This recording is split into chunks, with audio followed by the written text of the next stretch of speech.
no stopping us now. I love that song. G'day folks, welcome to Big V TV. Great to have your company. Our Division 1 show, men and women, coming to you from the brand new State Basketball Centre. Is that what it's going to be called, Cal? We'll go with that. We'll go with that. It's a couple of months away from completion. Oh, I'm pretty excited about it. I think it's going to be all done. It's going to be one very, very nice venue for everyone to play. Should be. Our D1 expert, Nathan Sewell, also here with us. He knows everything about D1. G'day everyone, I thought someone had to come onto the Div 1 show to keep these two honest. Callum plays in Div 1, Justin coaches in Div 1.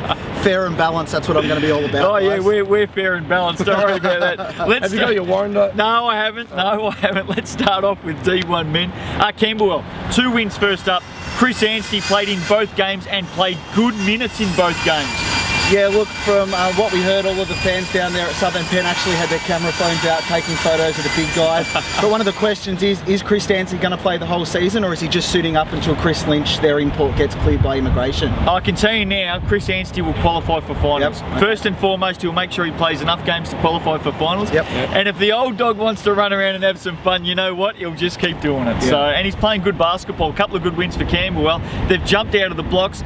Unlike Altona, looked good at the pre-season tournament, the Gators. They lost 2 on the weekend. Yeah, I know, it's always interesting to see if the pre-season tournament's an indication. But look, you know, I think they'll be okay. They're a pretty solid team. Yep. But you know, when the real season rolls around, it's a different story. Biggest upset of round 1? Definitely Blackburn beating McKinnon. Absolutely. McKinnon threw it away in the final 2 minutes. You know, to Coach Langford of Blackburn's credit, he had his team just running the ball up the floor time after time. And you look, the last 5 minutes, the Cougars look really slow out there, to be honest. Speaking of old dogs, speaking of slow, one man that really wound back the clock was Marcus Timmins.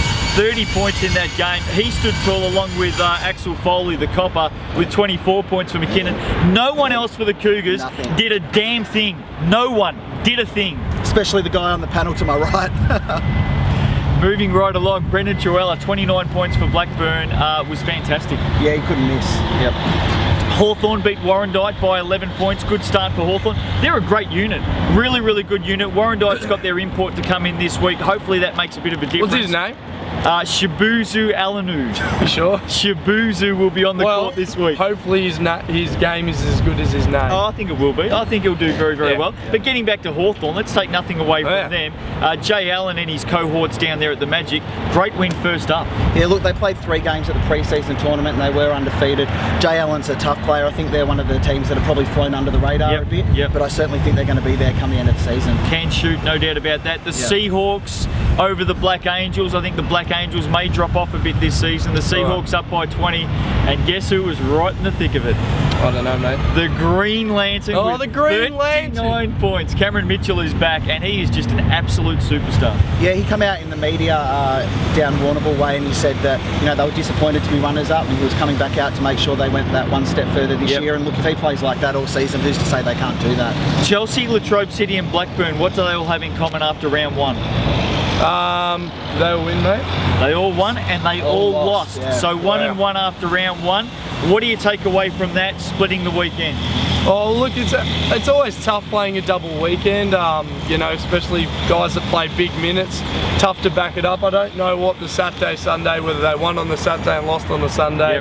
But yeah, these teams, it's going to be a long season. There's a lot of teams, a lot of games in a short space of time. So they're going to have to start getting used to playing double-header weekends. Whittlesea a good start up by a couple of points over Latrobe City. The import for Latrobe City.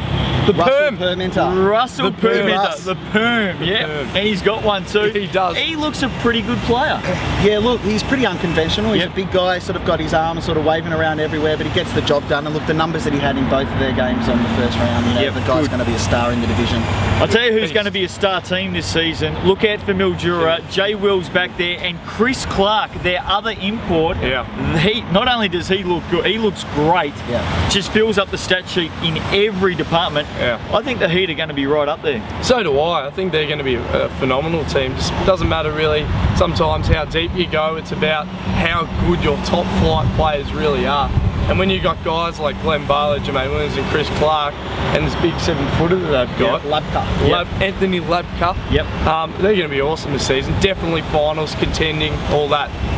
Well, they got up over Sunbury on the way home to Mildura. Sunbury, they had the oldest man in Youth League last year with Mike Spears. He might also be the oldest bloke going around in D1 men. He did have a good one though. He's still got it. Yep, absolutely. There's no doubt about that. As we said, Warrandyte's import on court this week, Shibuzu. Is this the best division for imports? Is this the most exciting division for imports? Because there are some rippers running around. Look, it's definitely going to be right up there with the state championship level imports. You know, there's going to be people all over the state flocking to the country and metro venues to see these imports. There's some great guys running around. Big games round 2, Warrnambool, Mildura. Yeah, I think Mildura are going to win their 3rd in a row. Ooh, I tell you what, Warrnambool tough to get knocked off down there. The Green Lantern might have something to say about that. Werribee and Sunbury, no love lost. Werribee, good young team, they're going to do well. Yeah, I'm liking Werribee. Okay, and Altona and Geelong, speaking of no love lost, these two will be going at it very hard as well. Don't underestimate the defending champions. They've lost a lot of experience with Hutchie and Rito, but they had a really good first up win against Chelsea. Yep. You know, they've still got Dane Bowe, and I think they're going to be one of the stronger teams in the division. Who are you going for? Altona, Geelong. Geelong to win in the highway battle. D1 women, plenty of action first up. Whittlesea defeated Latrobe City on Saturday night before Latrobe City went home and absolutely spanked Chelsea. More on Chelsea in a moment. I think they had a very big weekend, by the way. Good win for Whittlesea first up. But the big news, no doubt, Bridget Ardosi, 25 and 19 for Altona. They get the points over Craigieburn, and I think Craigieburn are going to be a really good team this season. I think they're going to, I think they're going to be very high up on the ladder. But Ardosi's going to rip this competition to shreds. She is a pleasure to watch. Yeah, look, one of the best things about the signing of Bridget Ardosi is she was a junior at Altona. Yep. She also come out in the local media. She said it's her aim to eventually get that team up into state championship, and she wanted to make sure they were the best team from the West. And let's be honest, I think they're well on their way already. If Stacey Barr comes back in the off season from US and plays for this team, they could win state champ. Wow. You know what? You could put them up to state champ halfway through the season and they might win that division as well. Who knows? Speaking of Chelsea, getting back to Chelsea, Kate Marnie played her 200th game on Saturday night. They beat Geelong. It was an upset. They beat Geelong by 2 points. Hey girls, you must have had a big night, because dead set, what happened the next day? They got hammered by Latrobe City. Absolutely pantsed. And it's going to be, it's just a completely different degree, isn't it? It's just like from here to here over one night. So what happened? Well, maybe a big celebration. Maybe a big celebration. It's pretty hard to shoot after a big one. A little bit too much, and you know very well, a little bit too much cake maybe. Mildura was a big story in Division 1 women. Lost both on the road. We expected so much more. Vanessa Power is there playing. She played both games. The new imports in there, Justina. Udenzi. What can we take out of it for Mildura? Look, I was surprised at their scores on the weekend. I really thought they were probably going to be the team to beat in Div 1 women this year.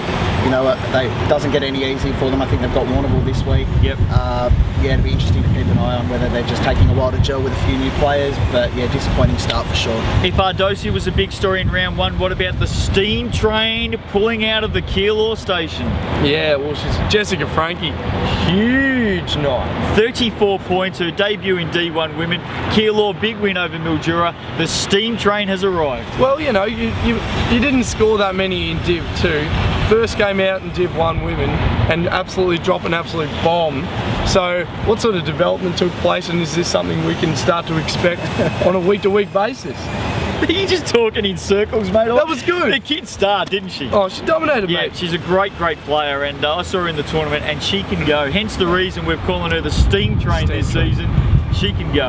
Look, I think that Keilor team are going to be surprise a few people this season. You just watch them, you know, everyone on the bench gets involved. They're just tough. They keep going the whole game. They were you know, great to watch last season, and I think they're going to take a few teams by surprise. Hawthorn get home by 3 points at home over the Venom. The Venom up by 9 points with about 5 minutes to go. They blew it, no doubt about it. Six turnovers in 5 minutes will do it to you every day of the week. Good win for Hawthorn. They're a good looking team. They've lost a couple, but I think they're going to be up there again. The big story here, Carmen Weaver, 9 steals, nearly a triple-double, 17 points, 9 rebounds, 9 steals, had a beauty. Yeah, she was good, but I also liked Rachel Wansborough's game. Or another one that's up from Div 2, clearly being able to cut it in the higher level. Great job from Rachel. The Ross Harris sisters too, look out for them during the season for Charlotte Hawthorn. And Tash. Good win for the Magic first up. The other big one, of course, Camberwell, their first game up in D1 women. Story. They get the points over Southern Penn. And I tell you what, Brian Bournes, after the season, mate, you had last year, it must have been great to go home on Saturday night with a W. With a dub, head over to the fridge, grab a nice ice coldie, pop it open, sit back on the couch and go, yep, this is how it feels. Yeah, look, that's a real credit to Camberwell. You know, they decided that they wanted their girls program to sort of aim high, and they took a big jump into Division 1, which probably took a few people by surprise.